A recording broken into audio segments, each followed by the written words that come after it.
जी काही डीबीटीची प्रक्रिया स्थगित झाली होती कोड ऑफ कंडक्टमुळे, ती आता पुन्हा एकदा रुजू झालेली आहे. 24 तारखेपासून आम्ही डीबीटीची प्रक्रिया सुरू केली आहे. याच्या दोन गोष्टी आहेत महत्त्वपूर्ण. त्या म्हणजे जे मूळ लाभार्थी आहेत त्यांना तर जो लाभ आहे तो वितरणाची सुरुवात आहेच, पण आधार सीडिंगमुळे जे लाभार्थी लाभापासून वंचित होते त्यांची सुद्धा ज्यांचे आधार सीडिंग झालेले आहे त्यांना सुद्धा डीबीटीची प्रक्रिया ती आम्ही सुरू केलेली आहे.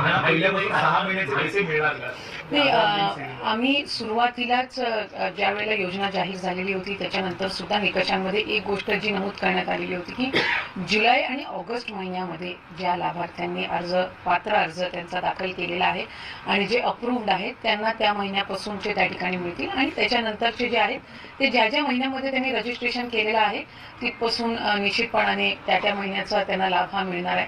त्याच्यामुळे जुलै ऑगस्ट महिन्यामध्ये जे अप्रूव्ड आहेत त्यांना त्या महिन्यापासूनच मिळालेले आहेत.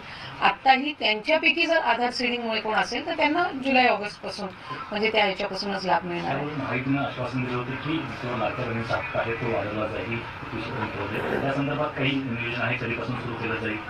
राज्याचे मुख्यमंत्री आदरणीय देवेंद्र फडणवीस साहेबांनी ज्या वेळेला पहिली पत्रकार परिषद घेतली त्याच वेळेला त्यांनी त्या संदर्भातली जी महायुतीच्या सरकारची भूमिका आहे ती त्या ठिकाणी स्पष्ट केली. नवीन अर्थसंकल्पामध्ये त्या संदर्भातला योग्य तो निर्णय जो आहे तो निश्चितपणाने घेण्यात येईल आणि आत्ता आम्ही प्राधान्याने अधिकाधिक जे डिसेंबरचे जे लाभ आहे तो त्यांच्यापर्यंत या महिन्याच्या अखेरीस कसा पोहोचेल याकडे आम्ही लक्ष केंद्रित करत आहोत आणि जी आश्वासनं महायुतीच्या सरकारने दिलेली आहेत ती राज्याचे मुख्यमंत्री दोन्ही उपमुख्यमंत्र्यांच्या नेतृत्वाखाली आम्ही पूर्ण करणार.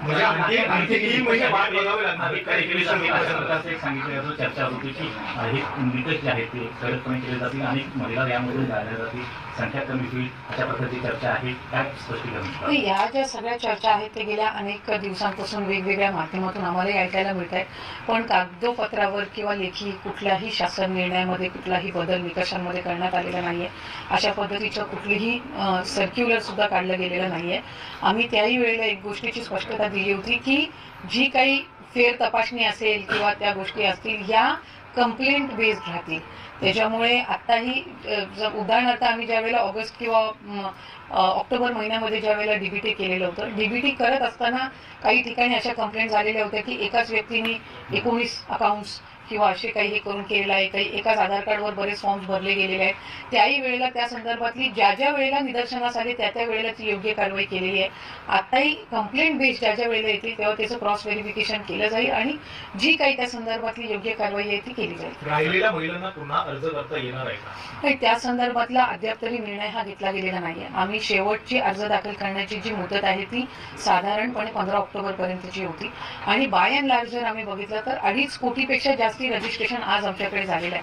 म्हणजे विभाग म्हणून जो एक साधारणपणे अंदाज योजना आम्ही राबवत असताना किंवा आणताना जो एक ठेवला होता त्यानुसार रजिस्ट्रेशन जे आहे त्या ऑलमोस्ट 99% आपण त्याच्यापर्यंत पोहोचलेलो आहोत. त्यामुळे पुढे रजिस्ट्रेशनची मुदत द्यायची नाही द्यायची हा जो सगळा निर्णय हा मंत्रिमंडळाच्या बैठकीत